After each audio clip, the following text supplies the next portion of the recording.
Bueno, es un libro que vamos a presentar mañana, es un libro que salió el año pasado, sobre un tema que con mi colega, que también es politólogo, somos los dos politólogos, nos pareció importante reflexionar en estos momentos de crisis de la democracia, ¿no? Nosotros en los 80 yo recuerdo, y ustedes recordarán quizás, aunque son muy jóvenes, pero que se hablaba de crisis de representatividad democrática y crisis de representatividad de los partidos. Nosotros lo que estamos asistiendo ahora es una crisis de la democracia como tal, como forma y como sistema político. Y a la muerte o al intento, a los intentos de cada vez más evidentes de desconocimiento y de evaluación de la política, transformando la política en una especie de disciplina administrativo-contable, ¿no?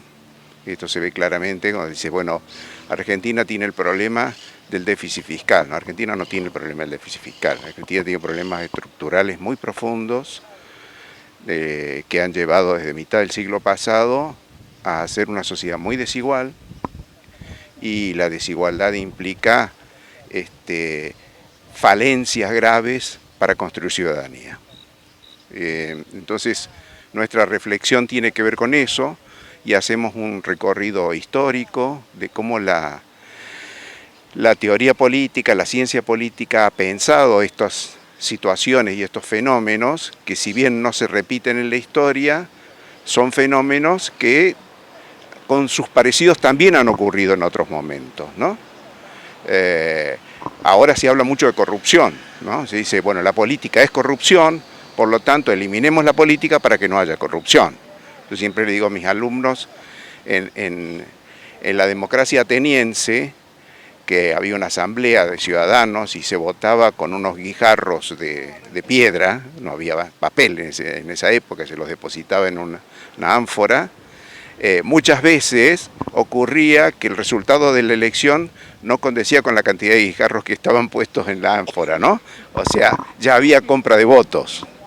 La corrupción es un fenómeno de la sociedad humana, no es solamente de la política, pero eso no significa que haya que desvalorizar la política por eso. Lo que hay que hacer es generar instituciones que tengan capacidad de regular esos vicios y esas desviaciones que ocurren en el sistema político, ¿no? En la actualidad nosotros, no solamente en Argentina, estamos asistiendo a un fenómeno mundial que yo creo que se caracteriza por dos cosas. Bueno, esto que normalmente se habla de como neoliberalismo, ¿no? Que es este nuevo fenómeno socioeconómico. El neoliberalismo se caracteriza con respecto al liberalismo en que niega a las instituciones. El liberalismo estaba sentado sobre algunos valores fundamentales, como era la soberanía popular, o sea, la libertad de votar, las libertades y garantías individuales y la soberanía de los estados. Esos eran los tres valores del liberalismo desde el siglo XVIII y desde el siglo XVII incluso. El neoliberalismo niega estos tres valores. Niega las garantías individuales, niega la soberanía de los estados y devalúa el sufragio universal como medio de elección de autoridades.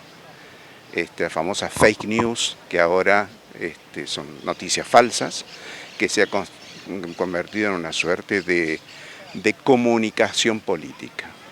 Y el segundo aspecto muy importante y muy peligroso a tener en cuenta es que el mensaje político, el discurso político hoy no apela a la racionalidad de los seres humanos, no apela a nuestra capacidad de razonar y de pensar, sino que apela a la emocionalidad.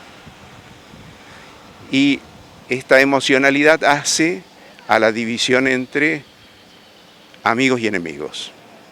Pero no es una división de amigos y enemigos racionalmente calculada, sino emocionalmente. Todo este marketing político que estamos viendo, la propaganda política, etcétera, apela a la emocionalidad y trata de que la gente no piense. Esto es particularmente grave. Entonces, si esto ocurre, en realidad estamos frente a una crisis de legitimidad de los sistemas políticos. Porque el problema, sobre todo para los politólogos, la pregunta que siempre nos hacemos no es por qué alguien manda, sino por qué obedecemos. Esa es la cuestión central. ¿Por qué obedecemos a alguien o a algo? Obedecemos porque reconocemos que hay una legitimidad en la orden que se nos da, ¿no?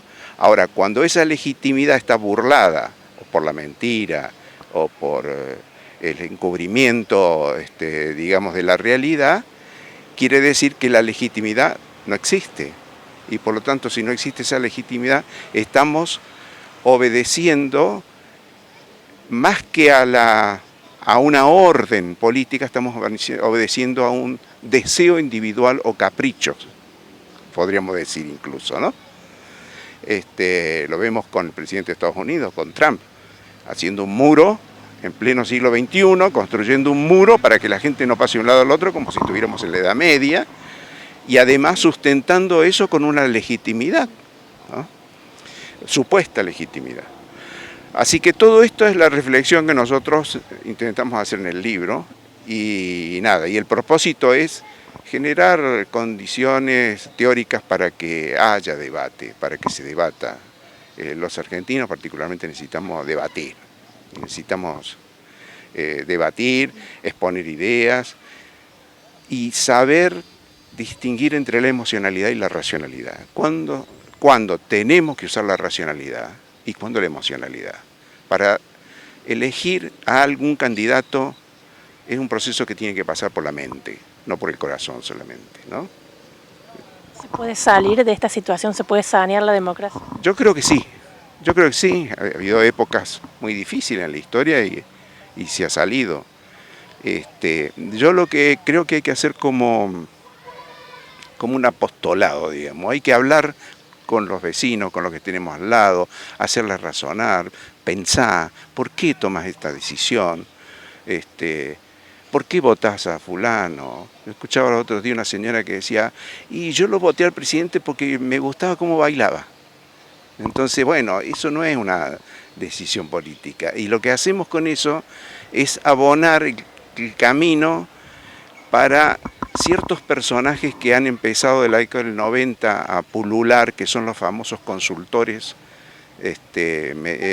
políticos, ¿no? Que manejan las encuestas, y que han reducido la política a un marketing, ¿no? Como quien vende un dentífrico. Yo tengo muchos amigos que se dedican a esto y que viven de eso, y algunos todavía lo reconocen y otros dicen, bueno, si al fin y al cabo es como un dentífrico, un candidato. No, no es como un dentífrico, es una cosa muy distinta, ¿no? Yo creo que hay que generar espacios de reflexión, de discusión, de debate, con los jóvenes, sobre todo, interesarlos en la política, sanear la política, ¿no? La política, a ver, ¿por qué existe la política? Porque existe el grupo humano. El ser humano es el único animal que no puede valerse por sí mismo cuando nace. Necesita una madre que le dé de mamar, si no el niño no, el bebé no sabe mamar, hay que enseñarle a mamar. Necesita una madre, necesita un contexto social mínimo que le dé morada, que le dé vivienda, que le dé comida, para que pueda crecer, para que se pueda nutrir. Y ahí esa es la base de la política. Si negamos eso, negamos la política. Margaret Thatcher en la década del 70 dijo, la sociedad no existe, solo existen los individuos. Y la política tiene que servir solo a los individuos. Es una falacia, no es así, el ser humano no es un individuo. El ser humano es un individuo en relación con otros, ¿no? Los griegos, ¿qué decían? Cuando hablaban de la polis, los griegos decían, ¿la polis qué es? La polis es el espacio donde nos cuidamos unos a otros. Fuera de la polis no hay vida posible, no hay vida, porque está el ser humano librado a su suerte, ¿no? Entonces, yo creo que con estas reflexiones hay que hacer, en las escuelas, la educación, que hoy pareciera que bueno, que los chicos no tienen clase durante 2 o 3 meses, en Buenos Aires hemos pasado 6 meses sin clase, y a nadie se le mueve un pelo. Y no es solamente que el chico va al colegio para aprender a leer, escribir y sumar y multiplicar. Va al colegio para socializarse. Para eso va al colegio. Entonces estamos negando espacios de socialización. Eso es muy grave. La escuela es un espacio de socialización. Los clubes de barrio, ahora quieren transformarlos a todos en sociedades anónimas. Entonces estamos matando ese espíritu de socialización del club de barrio. Y así como eso, muchos espacios donde la gente se reúne, y ahora en Buenos Aires la gente se reúne y porque les parece sospechoso entra la policía y reprime.